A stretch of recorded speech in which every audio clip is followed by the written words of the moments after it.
Non è ancora scoccato mezzogiorno quando l'elicottero viene giù. Siamo al Lido di Noto, nel Siracusano, in un terreno privato. È stato lui a filmare l'accaduto. Stava lavorando quando il forte rumore lo ha colpito. L'ho visto girare ad spirale, prima andava dritto, ha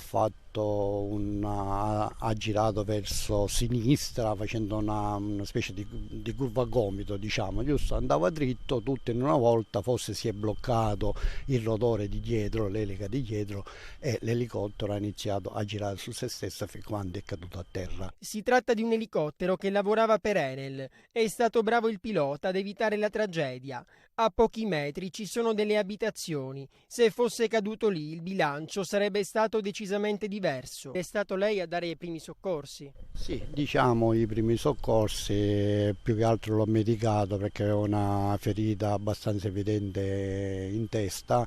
Gli ho dato un po' di disinfettante con della calza, gli ho asciugato il sangue in faccia, però non perdeva molto sangue.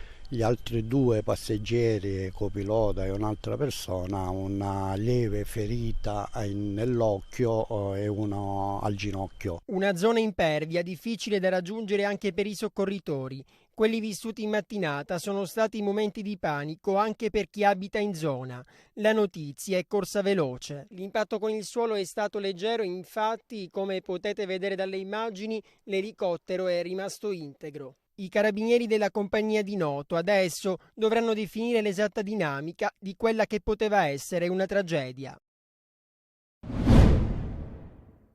Ultimamente sembra che lo sport preferito di qualche bullo catanese sia quello dell'aggressione fisica ai conducenti di autobus della MT. Ancora un'aggressione a Catania, l'ennesima, ai danni di un autista della MTS. L'episodio è avvenuto questa volta in via Aurora, nel quartiere di San Cristoforo. A scatenare la violenza, un diverbio nato tra il conducente dell'autobus in servizio su una linea urbana e un motociclista che stava percorrendo la via contromano. Secondo quanto ricostruito dalla polizia, quest'ultimo, dopo la lite, ha affiancato l'autobus temporaneamente fermo e attraverso il finestrino aperto ha iniziato a schiaffeggiare il conducente.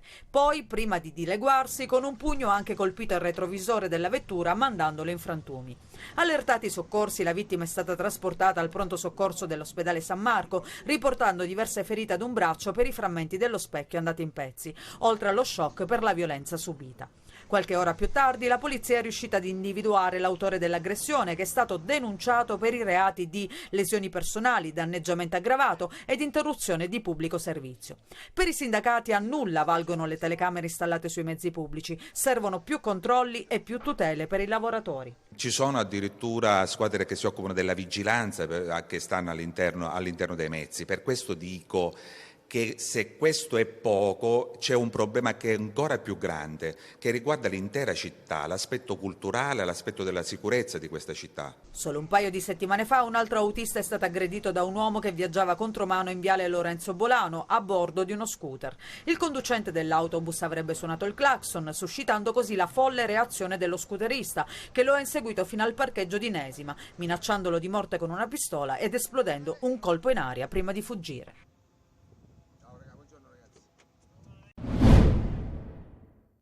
Salasso annunciato, torna puntuale la questione del caro voli in vista delle festività natalizie. Manca più di un mese al 25 dicembre, ma immaginare di trascorrere le vacanze in Sicilia per lavoratori e studenti fuori sede o semplicemente per i turisti di ogni parte d'Italia vuol dire mettere mano al portafogli per tariffe aeree che schizzano alle stelle e che vedranno in aggiunta i 3 euro della norma Salva Catania approvata dal governo Meloni. Qualche esempio: spostarsi in aereo da Milano a Catania partendo venerdì 22 dicembre e rientrando il 6 gennaio con un volo diretto costa già 348 euro, bagaglio escluso si intende. Si riesce a spuntare qualcosina sul prezzo finale se si sceglie di partire e rientrare all'alba o con uno scalo. Per un Torino-Palermo nelle stesse date siamo già a 420 euro. Chi vorrà trascorrere a Catania o a Palermo solo il fine settimana di Natale partendo da Roma il 22 dicembre per rientrare il 27 dicembre oggi spenderà una media di 160 euro senza valigie e con posti casuali. Basta posticipare la partenza dal 22 al 23 dicembre per vedere i prezzi salire e arrivare già a 208 euro. Se si parte da Milano per Catania sempre tra il 22 e il 27 dicembre il costo del biglietto è già salito a 306 euro. Impennata dei prezzi dunque che coinvolge tutte le compagnie aeree, nessuna esclusa, e al momento non è servito neppure il coinvolgimento del terzo vettore voluto dal presidente della regione Renato Schifani per contenere i costi, tanto che la regione sta valutando la concessione di voucher di sconto per chi utilizzerà l'aereo per le feste. Alla fine dell'estate, dopo l'ennesima bufera politica e mediatica sul caro voli, il ministro Urso aveva chiesto un tetto alle tariffe da e per la Sicilia in nome dell'applicazione del cosiddetto principio di insularità. Una misura che non è piaciuta alle low cost, tanto da spingere Ryanair di minacciare di abbandonare gli aeroporti dell'isola. Non sono serviti neppure gli esposti all'antitrust da parte del Codacons e della stessa regione nei confronti di Ryanair per sospetto abuso di posizione dominante. Perché, come dimostrano le nostre simulazioni, l'algoritmo che fa lievitare i prezzi è usato democraticamente da tutti i vettori. Politiche che, ovviamente, penalizzano soprattutto chi i viaggi non può programmarli per tempo.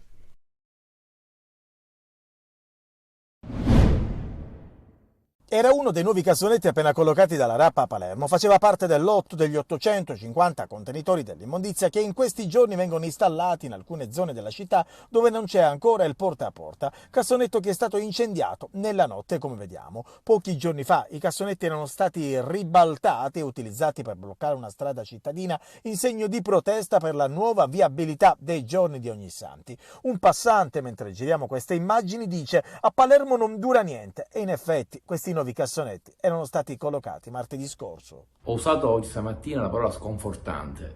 3 giorni fa sono andato a consegnare i primi cassonetti nuovi nella zona di Corso Galata Fimi. Stiamo cambiando quasi 900 cassonetti in tutta Palermo, nelle zone centrali, nelle zone periferiche.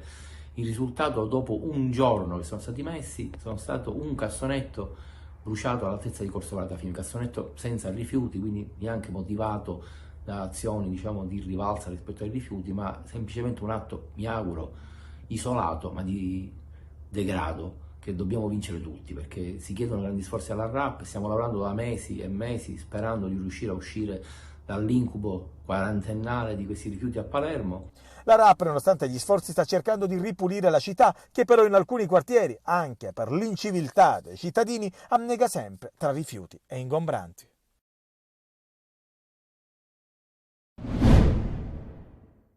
Non vogliamo morire di diossina, non vogliamo morire di nanoparticelle che entrano nel nostro cibo. A Mister Bianco tornano l'olezzo e la preoccupazione. I cittadini del comune alle porte di Catania, insieme a quelli di Motta Sant'Anastasia, sono di nuovo sul piede di guerra contro la riapertura della discarica di Valanghe d'Inverno, che era stata chiusa in seguito alla sentenza del CGA, il Consiglio di Giustizia Amministrativa per la Regione Siciliana, che aveva dichiarato illegittimo il rinnovo dell'autorizzazione integrata ambientale per il sito. Ma l'Oikos SpA, l'azienda proprietaria, fa ricorso e mette sul tavolo €1 milione come fideiussione. Così il 26 ottobre il CGA ha consentito temporaneamente la ripresa dell'attività. Questo in attesa che il ricorso venga discusso nel merito. Gli effetti della sentenza vengono sospesi in modo cautelare e così la discarica può riaprire. Ha accolto una sospensiva alla quale noi ci appelleremo. Siamo del parere che alle porte del 2024 non si debba più parlare di discariche nella gestione complessiva dei rifiuti. Un altro tema di grande importanza riguarda quello della distanza, la distanza del sito dal centro abitato. La sentenza che portò alla chiusura si basava su 2 elementi: l'esistenza di una particella di terreno su cui sorge la discarica che non era stata inclusa nell'autorizzazione ambientale e il mancato rispetto della distanza minima obbligatoria di 3 chilometri dal centro abitato di Motta Sant'Anastasia. La Regione siciliana ha la grande responsabilità di dire non solo che non può saltare il limite dei 3 chilometri, ma che soprattutto non possono essere autorizzati soggetti che hanno tutte queste criticità. Un'importante arteria che è l'ingresso nord di Siracusa. Contrada Targio è molto battuta e nonostante defleco qui il rischio incidenti è altissimo. A parte il traffico che hanno fatto, anche se sono dei birille, la cosa si è migliorata di tanto. Poi ci sono sempre gli incoscienti, a quello non ci sono protezioni che tengono. Molta gente non rispetta il codice della strada, principalmente c'è gente che continua a fare inversione a U nonostante ci siano dei dissuasori messi proprio per evitare questo. Questo rettilineo è stato più volte teatro di scontri, anche mortali. I rilevatori di velocità installati da qualche anno non intimoriscono quasi nessuno. Molti infatti superano il limite fissato a 50. Dopo gli ultimi incidenti gravi, la polizia municipale si posizionava qui con il telelaser, una tipologia di controllo che però ad oggi è quasi scomparsa. Queste immagini si riferiscono a qualche giorno fa, un'auto ribaltata nell'area di servizio. Ma sempre da qui le telecamere di videosorveglianza hanno ripreso questa scena. Un automobilista furbo ha svoltato superando la striscia continua, mettendo a rischio la sicurezza sua e degli altri. La risposta di un altro conducente con il crick alla mano ha fatto il giro del web. L'amministrazione comunque sta studiando nuovi interventi per mettere fine al problema sicurezza che riguarda questa strada. Dovrebbero essere realizzate una complanare e una rotatoria, ma anche una galleria che rappresenterebbe un'ulteriore via di accesso alla città. Con una sacca donata si aiutano minimo 3 persone, a volte anche di più. Tante le associazioni e realtà per le donazioni su tutto il territorio nazionale, fra cui Avis. E in una nazione dove il numero dei donatori è molto basso, Ragusa fa la differenza. In un anno necessitano non meno di 200.000 sacche di sangue in Sicilia e di queste 45.000 le produce l'Avis di Ragusa. E tu che significa il 25% e tutto il resto le altre Avis. In Sicilia c'è una media di 16-17 donatori per 1.000 abitanti e in Italia la media è di 28 donatori su 1.000 abitanti. Nella nostra provincia sono 82 donatori su 1.000 abitanti, mentre nella città capoluogo, l'Avis comunale di Ragusa, sono 143 donatori su 1.000 abitanti. La possibilità di aiutare gli altri è una cosa che mi piace fare. Faccio da 20 anni e lo faccio per senso civico.